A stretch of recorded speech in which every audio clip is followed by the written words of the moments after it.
क्या आप सही में एक ऐसा फ्यूचर चाहते हैं जहां पर आप एक बहुत बड़ी टीम का हिस्सा हो, लेकिन आप हिस्सा एक बड़ी टीम के छोटा सा हिस्सा हो? आप एक कहते हैं ना, एक बड़ी मशीन चल रही है, उसमें आप एक छोटे से पार्ट पुर्जा हैं। यहाँ पर आपको कॉन्स्टेंटली ये डर तो बना ही रहेगा कि भाई आने वाले वक्त में एआई आपका जॉब ले सकता है, जो कि आज ऑलमोस्ट हर कोई को है। यहाँ पर आप अपने पूरे पोटेंशियल को यूज नहीं कर पाएंगे, आपकी डिग्री बड़ी लिमिटेड सी होगी, आपकी काबिलियत लिमिटेड सी होगी। और सही मायने में बताऊं तो 90% लोग रियलिटी में आज ऐसी ही नौकरी कर रहे हैं, 90% से शायद ज्यादा ही, कि वो एक कोई बड़े से टीम के छोटे से हिस्सा हैं। वो उनकी डिग्री वगैरह से ज़्यादा फर्क पड़ता नहीं है, डिग्री ले ली है, काबिलियत ज़्यादा कुछ है नहीं, और एआई उनके जॉब को कभी भी रिप्लेस कर सकता है। इनफैक्ट कईयों के तो जॉब रिप्लेस कर भी दिया है। अब जीवन को जीने का एक दूसरा तरीका ये हो सकता है, ये जीवन के जीने का जो दूसरा तरीका है, इस दूसरे तरीके में ये है कि आप जो कर रहे हैं उस चीज का आर्किटेक्ट आप बन जाएं। ये शब्द थोड़े से कॉम्प्लेक्स है, मैं आपको साफ शब्दों में समझाता हूं कि जैसे मान लीजिए आप एआई से आपकी जॉब रिप्लेस हो रही है, पर मानिए कि अगर आपको यह पता है कि एआई बनता कैसे है या फिर एआई की मदद से टूल्स कैसे बनाए जाते हैं, तो शायद एआई कोई आपको हटा नहीं सकेगा, क्योंकि आपने, इट इज जस्ट लाइक कि कंप्यूटर की वजह से आपकी नौकरी जा रही थी, आपने कंप्यूटर बनाना ही सीख लिया, तो अब आपकी नौकरी कभी नहीं जा सकती, आपका काम कभी नहीं बंद हो सकता, क्योंकि सबको कंप्यूटर की जरूरत होगी और आपको कंप्यूटर बनाना आता है। तो सिमिलरली एआई की वजह से सबकी नौकरी जा रही है, तो अगर आप एआई को बनाना सीख लें या एआई से चीजें कैसी बनाई जाती है वो सीख लें, तो आपकी नौकरी कभी नहीं जाएगी। आप अपने इंटेलेक्चुअल के पीक लेवल पर आएंगे, tackling original fundamental problems degree, और उसके बाद आपकी डिग्री मायने नहीं रखती है। क्योंकि ये जो मैं कहानी बता रहा हूं, ये कहानी कोई ऐसा इंसान कर सकता है जो रियलिटी में ऐसी चीजें जानता है जो एआई भी नहीं जानता है। अब रियलिटी में ऐसी चीजें जानना जो एआई भी नहीं जानता है, यह काम सिर्फ एक रिसर्चर कर सकता है। क्यों रिसर्चर कर सकता है, बड़े साफ शब्दों में बताता हूं। हमेशा ध्यान रखिएगा, एआई को कहते हैं आर्टिफिशियल इंटेलिजेंस। मतलब जो इंटेलिजेंस इंसान के पास है उसका एक आर्टिफिशियल वर्जन। तो इंसान के पास जो इंटेलिजेंस है, इसका मतलब इंसान के पास आज तक जितने नॉलेज आई है या धरती पे, वेबसाइट पे जो भी नॉलेज एग्जिस्ट करती है, उसी का एक आर्टिफिशियल वर्जन। लेकिन मानिए कि जो इंटेलिजेंस एग्जिस्ट ही नहीं करती या खोजी जानी बाकी है, इमेजिन कीजिए कि आज सारे लोग जानते हैं कि कार्बन फाइबर या कार्बन फाइबर सबसे लाइट और स्ट्रॉन्गेस्ट स्टील होता है। लेकिन हो सकता है आने वाले वक्त में, आज से 10, 20, 50 साल बाद, कोई इंसान एक ऐसी नई चीज का इजाद कर दे जो कार्बन फाइबर से भी ज्यादा मजबूत हो और उससे भी ज्यादा हल्का हो। क्या ये रिसर्च और ये इन्वेंशन एआई कर सकता है? नहीं। एआई हमेशा आपको यह बताएगा कि carbon fibre is the strongest material available on the earth in the steel category having the lightest weight. पर वो ये कभी नहीं बताएगा कि आने वाले 10 साल के बाद या फिर आप इसी के नॉलेज की मदद से कोई नया रिसर्च क्या कर सकते हैं। तो रियलिटी में एआई काम करता है उस चीज पे जो नॉलेज एग्जिस्ट कर रहा है। जो नॉलेज एग्जिस्ट ही नहीं करता, उसको खोजने का काम होता है रिसर्चर्स का। आपको बता दूं, रियलिटी में एआई भी बनाने वाले रिसर्चर्स ही थे, साइंटिस्ट ही लोग थे, जिन्होंने सोचा कि यार ऐसा कुछ भी बनाया जा सकता है क्या, और उन्होंने ऐसा कुछ बना दिया। आज जो सबकी नौकरी लेने पे तुला हुआ है वो एआई को बनाने वाले रिसर्चर्स हैं। तो जिन्होंने एक ऐसे सिस्टम को, एक ऐसे दानव को, एक ऐसे मशीन को बनाया है जो सारी की सारी नौकरियों पे खतरा बन गया है, तो जो बनाने वाला है उसके ऊपर तो खतरा कभी नहीं आ सकता। तो इससे एक फैक्ट तो आप सारे लोगों को क्लियर हो गया होगा कि चाहे किसी की नौकरी रहे या ना रहे, रिसर्चर्स की नौकरी कहीं नहीं जा रही है और ये सिक्योर है। और ये एग्जाम्पल मैं आपको और पुख्ता इस बात से कर देता हूं कि आपने रिसेंटली शायद न्यूज सुना होगा, और वो रिसेंट न्यूज ये था कि मार्क जकरबर्ग ने एक इंजीनियर को, एक साइंटिस्ट को हायर किया था। इंजीनियर कहना गलत होगा, उनका नाम है त्रपित बंसल। तो त्रपित बंसल को 800 करोड़ की सैलरी दी गई विद 1600 करोड़ पैकेज। तो 800 करोड़ का मतलब, ये दूसरे 1600 करोड़ दूसरा था, 800 करोड़ का पैकेज दिया गया त्रपित बंसल को। Trapit Bansal was the architect behind the knowledge, behind the brain, जो ओपन एआई, चैट जीपीटी जो है ना, चैट जीपीटी रीजनिंग कैसे करता है, कैसे अपने कारण तथ्य बताता है, उसके पीछे जो दिमाग लगाया था जिस इंसान ने, वो तृपित बंसल था। तो तृपित बंसल को मार्क ज़करबर्ग, जो मेटा के ओनर है, फेसबुक के ओनर है, इन्होंने 800 करोड़ के पैकेज पे हायर किया। 800 करोड़ का मतलब समझते हैं? 800 करोड़ की सैलरी, 8 करोड़ छोड़ो, अगर आपको आज कोई 8 करोड़ भी दे दे, 800 करोड़ को छोड़ो, आज 8 करोड़ भी कोई दे दे, तो क्या बहुत ज्यादा बड़ा पैकेज नहीं होगा? किसी इंसान को 800 करोड़ मिल रहा है, सोचिए क्या ही उसकी बिसात होगी। ये एक एग्जाम्पल नहीं है, ऐसे कई एग्जाम्पल्स हैं। Trapit Bansal, prominent Indian origin AI researcher, Meta super intelligence lab, in July 2025 इसके लिए हायर किया गया। ये ओपन एआई में पहले काम करते थे, चैट जीपीटी। और ये क्यों हो पाया? क्योंकि ये ओपन एआई को इस्तेमाल नहीं कर रहे हैं, या ओपन ऐसा काम नहीं कर रहे हैं जो चैट जीपीटी कल को रिप्लेस कर दे। चैट जीपीटी जो सारी काम को रिप्लेस कर रहा है, उस चैट जीपीटी को बनाने वाला इंसान ये है।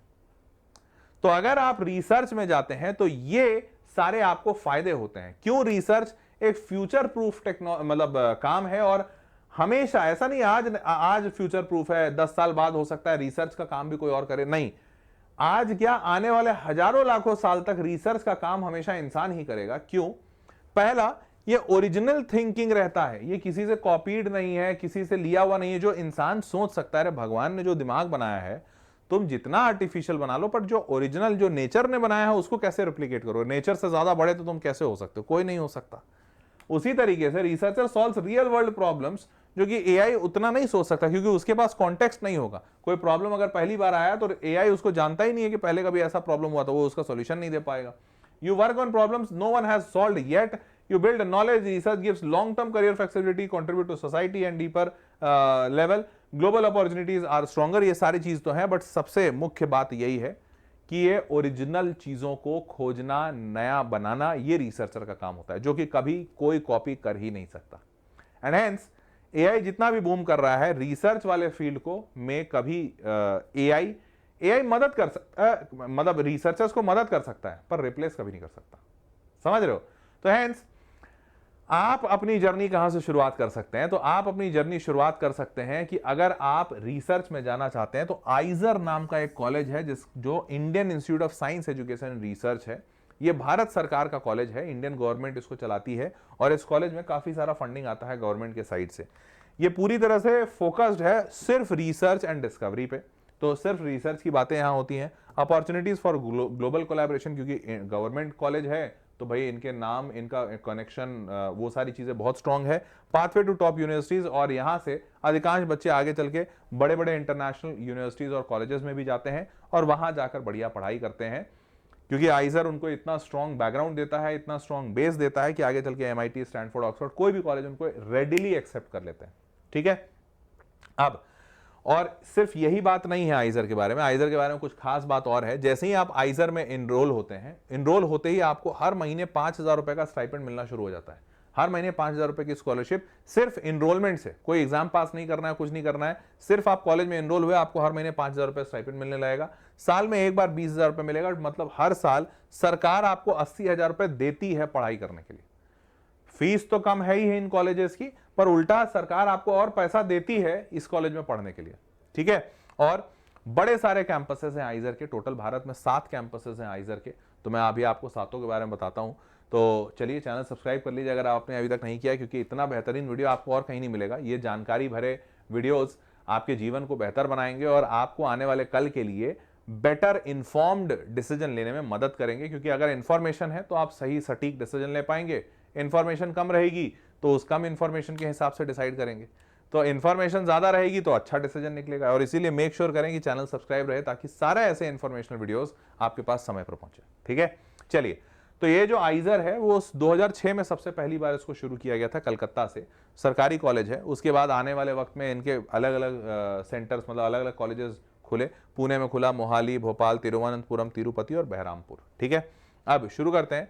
आइजर का जो एडमिशन टेस्ट है, जिसको आइजर एप्टीट्यूड टेस्ट कहते हैं, आईएटी, आइजर एप्टीट्यूड टेस्ट। इस आइजर एप्टीट्यूड टेस्ट से इन आइजर्स में तो एडमिशन होता ही है, पर इसके अलावा आईआईएससी बैंगलोर और आईआईटी मद्रास में भी एक कोर्सेज हैं जहां पर एडमिशन होता है।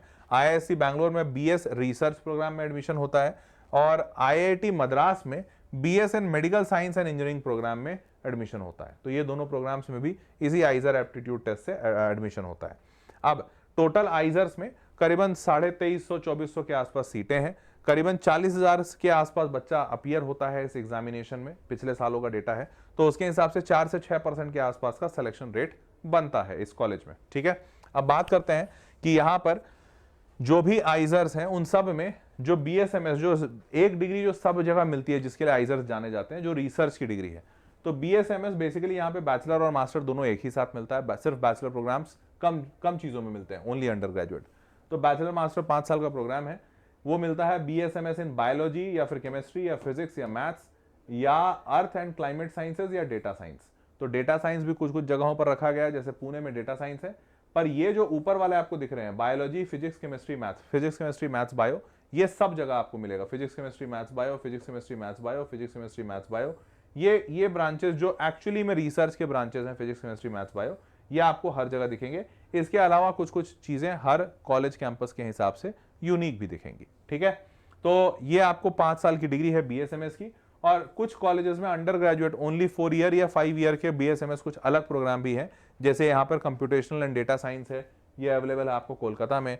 फिर वैसे ही आपका 4 साल का BS in economics, chemical engineering, electrical engineering, computer science, data science, ये अवेलेबल है आपका भोपाल में।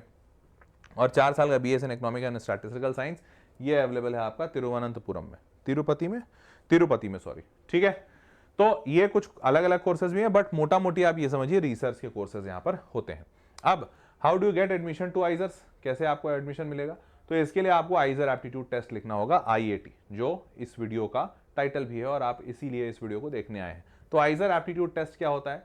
तो ये आइजर्स कंडक्ट कराती हैं, कंप्यूटर बेस्ड टेस्ट होता है, इंग्लिश हिंदी दोनों लैंग्वेज में होता है, और MCQ सारे सवाल पूछे जाते हैं, 3 घंटे का पेपर होता है। ठीक है, अब बात करते हैं इसमें क्या क्या सवाल पूछे जाते हैं। तो फिजिक्स, केमिस्ट्री, मैथ्स, बायो चारों पूछा जाता है, चारों के चारों, सब में 15 सवाल होते हैं, टोटल 60 क्वेश्चंस, और 4 नंबर का एक सवाल, गलत करने पे -1। क्लियर? तो ये, और ध्यान रखिएगा ऐसा नहीं है कि जो बच्चा फिजिक्स PCM वाला है वो सिर्फ PCM लिखेगा, या PCB वाला सिर्फ PCB, सब पे टोटल पे मार्किंग होगी। हो सकता है PCM वाले बच्चे को बायोलॉजी के 2-4 सवाल आते हो, 10 सवाल आते हो, वो बना दे, क्योंकि मार्किंग आपके टोटल 240 नंबर में मिलती है। ठीक है, अब बात करते हैं यहाँ पर एडमिशन, ये आपको सब बता ही दिया कौन कौन प्रोग्राम में, 4 साल का BTech, BS, 5 ईयर का BSMS, ये आपका एलिजिबिलिटी ये है कि आप 12वीं में आपका PCM होना चाहिए या PCB होना चाहिए। उसके बाद आप पास होने चाहिए 12वीं के क्लास को। ठीक है, विद इन लास्ट 3 ईयर्स मतलब डबल ड्रॉपर्स आर अलाउड यहाँ पर, और 60% नंबर चाहिए मिनिमम 12वीं में आपको पास होने पे। ठीक है, 12वीं में 60% का एलिजिबिलिटी है। IIT will be broadly followed the rationalised NCERT syllabus. तो ये सॉरी, इनके वेबसाइट पे मेंशन है कि NCERT का सिलेबस ये फॉलो करते हैं, पर ये थोड़ा कहने वाली बातें हैं। सिलेबस तो आपको मिल जाएगा वेबसाइट पे, वो NCERT से सेम है, पर सवालों के लेवल थोड़े अच्छे रहते हैं, तो आप प्रीवियस ईयर क्वेश्चन सॉल्व करके जाइएगा। अब बात करते हैं यहां पर पिछले साल के कट ऑफ कैसे रहे हैं। तो बहरामपुर में 8,769 रैंक, मतलब जो 40,000 बच्चों ने दिया था उसमें से रफली 9,000 बच्चे सेलेक्ट हुए हैं ये आइजर बहरामपुर में, 9,000 रैंक वाले तक। भोपाल का कट ऑफ जो है वो 5,000 साढ़े 5,000 पे जाता है, कोलकाता का 4,500 पे बंद हो जाता है, मोहाली का 5,000, पुणे का 1,600 पे, तिरुपति का 8,000 के आसपास, और तिरुवनंतपुरम 6,500। मतलब मोटी बात ये समझिए सबसे पीछे ये बहरामपुर है, 9,000 पौने 9,000 रैंक के आसपास में बंद हो जाता है। ठीक है, तो आपको टॉप के अगर 5,000 रैंक में आप आते हैं तो आइजर में फॉर श्योर सिलेक्शन तो होएगा ही। क्लियर?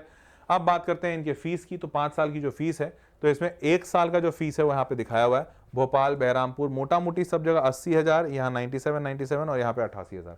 तो आप मान के चलिए 1 साल की फीस 1 लाख रुपए, 1 साल की फीस 1 लाख रुपए है, सरकार आपको 80,000 रुपए दे ही दे रही है, मतलब इफेक्टिव खर्चा आपका साल भर का 20,000 रुपए ही बैठा, बाकी तो आपको सरकारी पैसा दे रही है ना।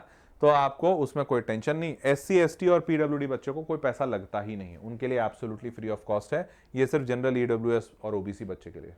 क्लियर बात?